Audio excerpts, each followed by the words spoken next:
Film का आगाज एक शख्स के बगैर किसी हिफाजती तदाबीर के पहाड़ पर चढ़ने से होता है। वो सिर्फ अपनी हिम्मत और ताकत के भरोसे पर चढ़ रहा होता है, मगर अचानक उसका हाथ फिसलता है और वो नीचे गिरकर हलाक हो जाता है। बाद में उसके दोस्त और खानदान वाले उसकी आखिरी रसूमात अदा करते हैं। निक, जो कि एक प्राइवेट तफ्तीशकार है, हमें बताता है कि मरने वाला शख्स वार्डन खानदान से ताल्लुक रखता था। उस खानदान का सरबराह हाल ही में फौत हो चुका था, जिसके बाद जायदाद के वारिस उसके जुड़वा बेटे एलियस और लीव, उसकी बेवा पेनलोपी और उनकी माँ ऑड्री बचे थे।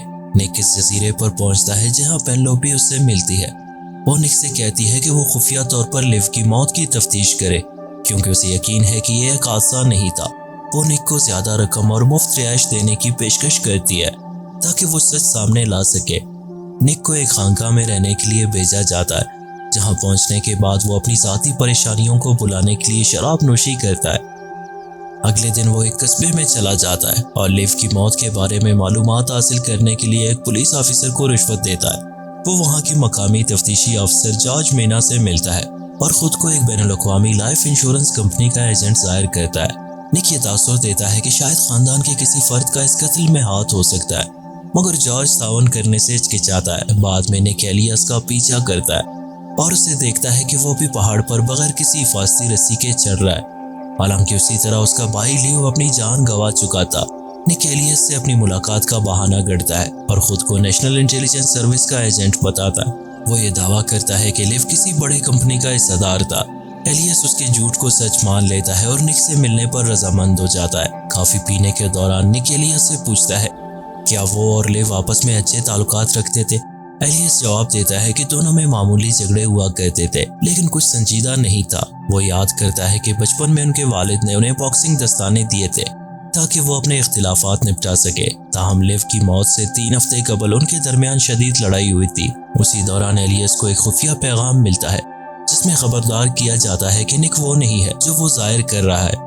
उसके बाद एलियस जल्दी से वहां से निकल जाता है और निक को दोबारा ना मिलने की हिदायत देता है। दूसरी जानिब जॉर्ज ने खुफिया तौर पर उनकी बातचीत सुन ली होती है। निक जॉर्ज को अपने साथ काम करने पर आमादा कर लेता है और वो दोनों केस का मजीद जायजा लेने लगते हैं। निक को शुबा होता है कि एलियस शायद असद की वजह से कुछ छुपा रहा है, लेकिन जॉर्ज उसे याद दिलाता है कि वो एक अमीर खानदान से ताल्लुक रखता है और ऐसी हरकत करने की जरूरत नहीं थी।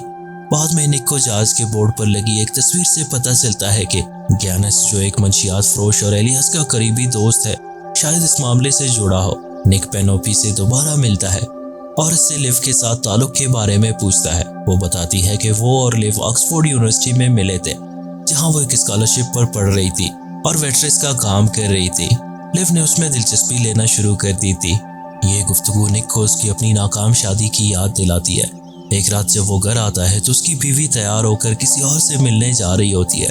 तहकीकात के दौरान निक को लियो और एलियस की पुरानी तस्वीर और दीगर सुराग मिलते हैं। वो एक फैमिली फ्रेंड विक्टोरिया लेकी से सवाल करता है, जिसने दावा किया है कि वो सिर्फ मशरूबात सर्व करती थी और लड़ाई की कोई खास तफसीलात नहीं जानती थी। ताहम वो ये इंकिशाफ करती है कि लिव को खानदानी कारोबार से तनख्वाह मिलती थी, जबकि एलियस CEO था और उनकी वालदा सब कुछ कंट्रोल करती थी। पेनोपी निक को लिव की मौत के मुकाम पर ले जाती है और उसे वो जगह दिखाती है जहां लिव की लाश मिली थी। निक हैरान होता है कि लिव नंगे हाथों पहाड़ पर कैसे चढ़ सकता था, मगर पेनोपी बताती है कि उनके वालिद उन्हें बचपन में खतरनाक मुहिम्मात पर ले जाया करते थे, इसलिए वो ऐसे चैलेंजेस के आदी थे। बाद में पेनोपी हमें माजी में ले जाती है, जहां इंकिशाफ होता है कि यूनिवर्सिटी के दौरान एलियस ने लिव का मोबाइल चोरी करके पेनोपी को मैसेज भेजा और उसे मुलाकात के लिए बुलाया। फिर एलियस खुद को लिव जाहिर करते हुए पेनोपी से मिला और वो उसके इश्क में गिरफ्तार हो गई। बाद में पेनोपी को एहसास हुआ कि वो एलियस के साथ थी, मगर वो खामोश रही।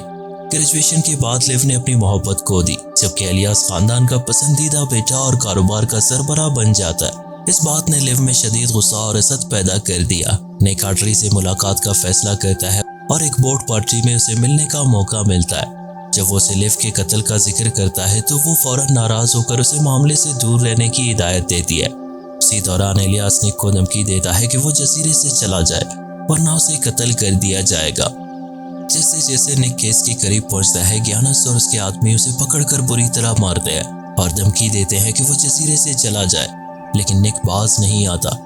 वो और जॉर्ज कत्ल के दिन जजीरे पर मौजूद कश्तियों की तफ्तीश करते हैं और एक मशकूक कश्ती का पता चलाते हैं। तभी ग्यानस के आदमी उन पर हमला करते हैं और जॉर्ज मारा जाता है, लेकिन निक ग्यानस को गोली मारकर हलाक कर देता है। निक को जल्द ही सच मालूम हो जाता है। इलियास ही दरहकीकत लिव था।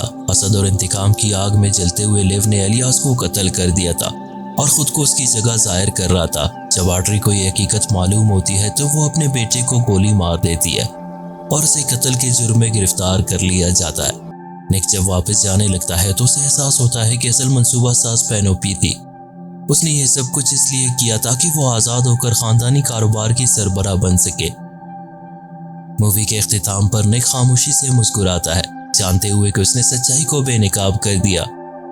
मगर वो पेनोपी के खेल का एक मोहरा था और ये थी एक नाकाबिल यकीन साजिश की कहानी। मज़ीद सनसनीखेज कहानियों के लिए हमारे चैनल को सब्सक्राइब करें। Thanks for watching.